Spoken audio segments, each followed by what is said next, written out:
It's hard to describe now because it's so much more difficult for young people to have it. But it was, even though I believe that things were going to change, things were going to get tighter and harder at the time. One had the confidence to say, "Fuck you," fuck all of it.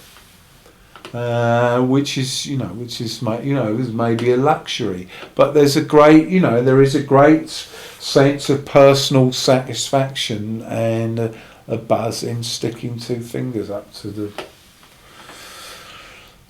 ruling class, who did appear. This may again in retro. You look back on it and it all seems absurd, but they were actually deeply disturbed about the actions of the Angry Brigade at the time. Now it's all,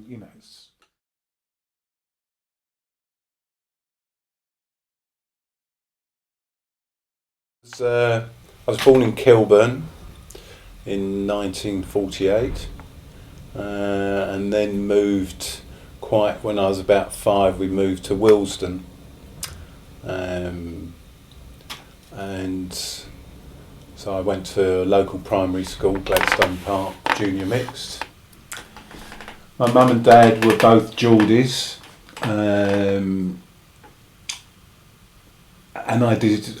My dad was sub-editor on the Evening Standard newspaper. My grandfather, my father's father, also John Barker, had been the first Labour councillor in Newcastle, was a trade union leader, Boilermakers Union,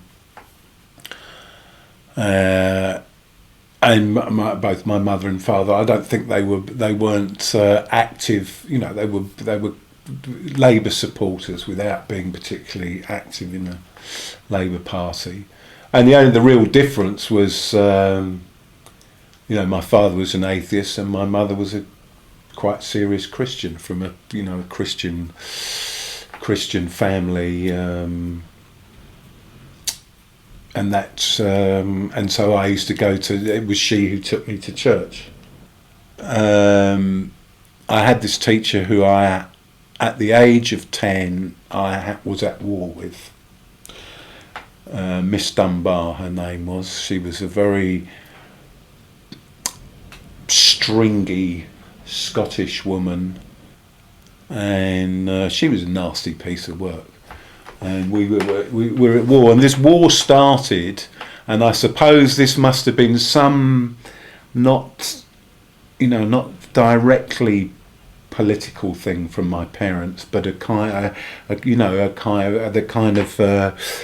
kind of Christianity my mother was involved in, and my father's Labour Party general support was that notions of equality and dignity for everybody.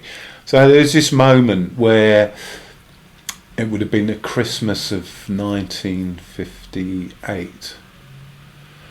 So Miss Dunbar, we were going to have this Christmas party thing, last day of term, and we had to bring cakes and sweets, and of course my mother was a good cook, and I had this little chocolate cake, and whichever we were all. And then there was a girl called Denise who lived who I kind of knew was poorer than I was. I knew this, by I guess not by clothes, I think, but because she lived in the poorer bit of Wilson, and so we had to go around saying to Miss Dunbar, what have you brought? They brought chocolate cake, and Denise had brought broken biscuits. You could buy broken biscuits very cheaply then, and this Miss Dunbar was so nasty about it, and sort of said like that Oscar Wilde character, sort of said broken biscuits, as if this was an outrage somehow. And I was very angry. This girl was being humiliated in front of 40 other kids, or 50. No, we were 50. We were very big classes then. She was being humiliated in front of these kids, and it was very shocking. And as I say, whatever, amorphous ethical stuff I had from my parents, this was beyond the pale. This was not right to humiliate somebody because they didn't have, or their parents didn't have money.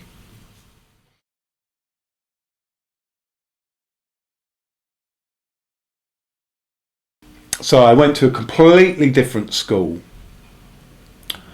in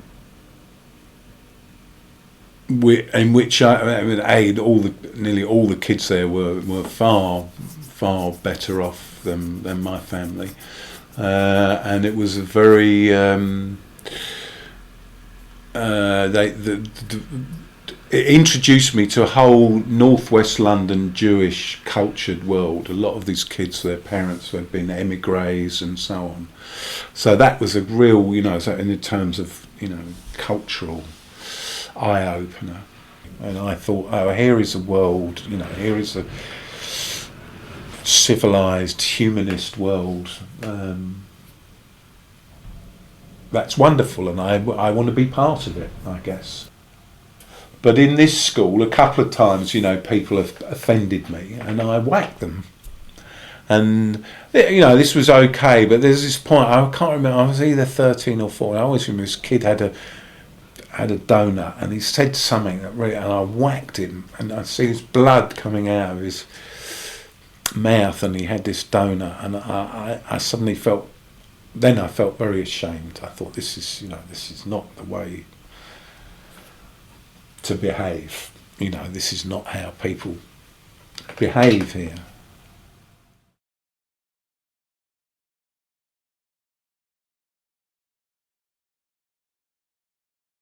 Everything looked really rosy, except my father was saying to me, was saying to you, don't go into journalism. It's finished. By putting this dampener on journalism, for example, was sort of saying, well, the world's not this, don't think that it's all going to be hunky-dory. I'd get really frustrated at what appeared to be, a complacency on his part about the world, and that on the one hand he's telling me that the world's not going to be so wonderful, and yet on the other hand he seemed to be accepting of this.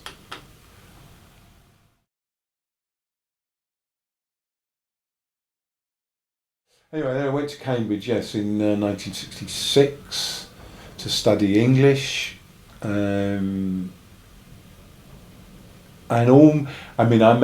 met 2 or 3 very good people, nice people early on. A guy from, Manchester, similar background to me from Manchester. We were very good friends.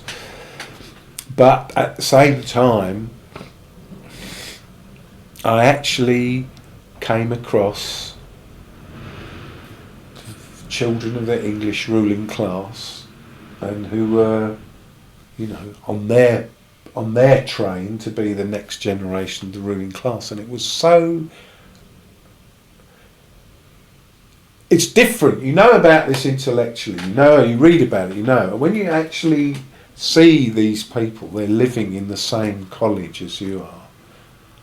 This is a real shock, and they are dreadful people. Believe me, these are Etonians and all this. They are dreadful people. They own the world. It's their world. And I didn't become, madly politically active.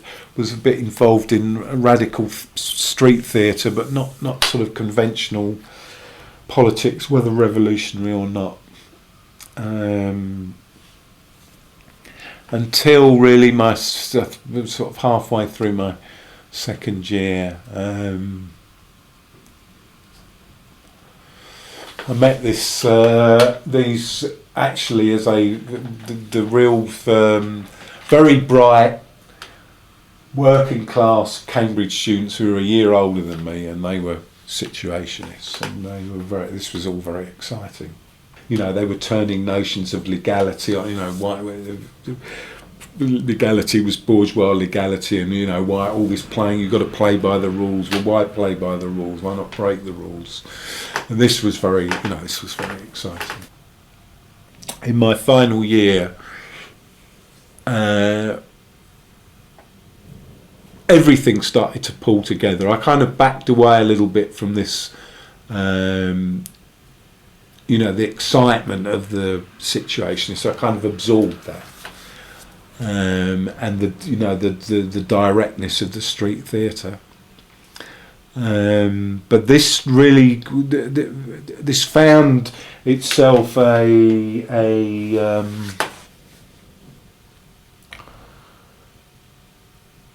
it seemed to pull everything together at a certain point.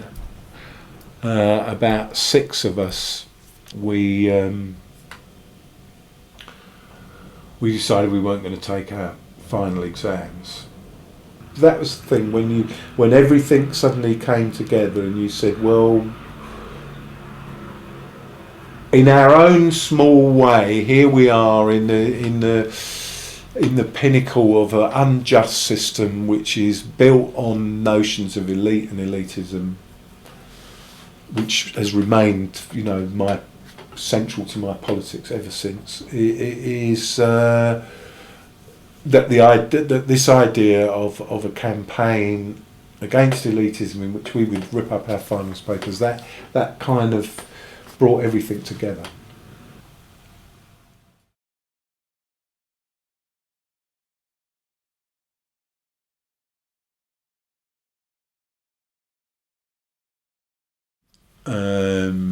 We went to a meeting, actually, a planning meeting for some Vietnam Solidarity Campaign demonstration. And we sit there and we can see there's 4 special branch guys there, you can see it. And we say, look, we've got to stop this meeting until these guys go, this is ridiculous. And Tariq Ali said, no, we've got to continue. But we embarrassed these cops so much that they got up, and the 5th one, who we hadn't sussed, also got up and walked out. So all this kind of thing, this is all, all this stuff is bollocks. You sit there in a meeting planning a campaign in support of the Vietnamese peasantry who are being bombed to fuck, and you haven't even got the bottle to ask these cops to leave. I mean, this is all nonsense. I don't really want to talk about how I got involved in, the people, or how, whatever, the armed struggle thing, but the ruling class had had enough. They were getting pissed off with how ungrateful we'd been for the things that they'd given in the 60s. I mean, I can't say that I had, that any of us had this all intellectually worked out, but there was a feeling that capitalism wasn't going to let this go on, because people, there was incredible working class confidence at this time, but we had a feeling, and there were a few little signs about places getting closed down and so on, that this was not going to go on. The idea was very much, well, why has all left-wing activity, why is it always so obsessed with being legal? Let's go outside the rules. Let's play outside the rules. The aim was that you would damage the house of somebody in power who was making decisions which had a negative impact on hundreds, maybe thousands of people's lives, and having no consequences for them.